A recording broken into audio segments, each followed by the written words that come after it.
Shikarpur press club में SSP Shikarpur doctor Mohammad Rizwan Ahmed Khan के मान में आजाणे की तकरीब कोठाई हुई।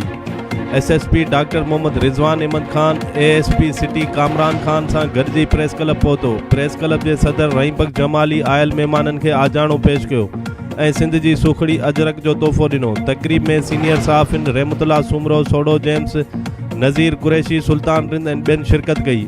आजाणी की तकरीब के खिताब कंदे एसएसपी शिकारपुर डॉक्टर मोहम्मद रिजवान अहमद खान चयो त मां निहायती शुक्रगुज़ार आहियां प्रेस क्लब के सदर ऐं सदस्य जे टीम जो जिन मूंखे मान ॾिनो ऐं प्रेस ऐं पुलिस जे पाण में वेझे वास्ते रहण सां ॾोहनि में घटिताई थींदी आहे। एसएचओ चोरियूं या फुर थियल मोटरसाइकिलूं पैसनि एवज़ वापसि कराईंदा आहिनि। एएसपी सिटी कामरान खान नौजवान ऐं बासलियत बहादुर ऑफिसर आहे।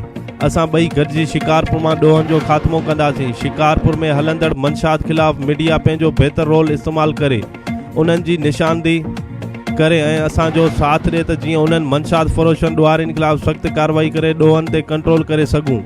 असां को भी ॾोहारी या धाड़ेल गिरफ़्तार कंदा आहियूं त फ़ौरन चङनि मुड़सनि जूं फ़ोनियूं अची वेंदियूं आहिनि। शिकारपुर में कारोकारी जहालत सबब थी रही है। उन्हनि वाक़िअनि खे रोकण लाइ पुलिस पंहिंजो किरदार अदा करे पई। शिकारपुर के चकवारे इलाइक़े में अगवा थी वियल बिलावल सुमरो के जल्द बाज़ियाब करायो वेंदो। केतरनि ई जुआ मंशात फ़रोशनि मथां केस दाख़िल आहिनि जेके जल्द पुलिस जी गिरफ्त में हूंदा। हिन वक्त मीडिया जो साथ जी ज़रूरत है। कुछ ॾींहं अॻु खानपुर के कचे में ऑपरेशन करे कराची वासी मुगी के बाज़ियाब करायो जंहिंजे नतीजे में एसएचओ फैज़ू तालिब गोरी ज़ख्मी थियो। पुलिस खाते में अञा ताईं कारियूं रिढ़ा मौजूद आहिनि। जल्द उन्हनि जो भी ख़ात्मो कंदुसि ऐं पुलिस के साफ़ शिफ़ाफ़ करे ईमानदारी सां उन्हनि खे ड्यूटियूं वठंदुसि। को भी एसएचओ मीडिया के मौक़ूफ़ न ॾे। मीडिया जा दोस्त असांजे पीआरओ सां राब्तो कनि। प्रेस क्लब में वॾे अंग में सहाफ़िन शिरकत कई।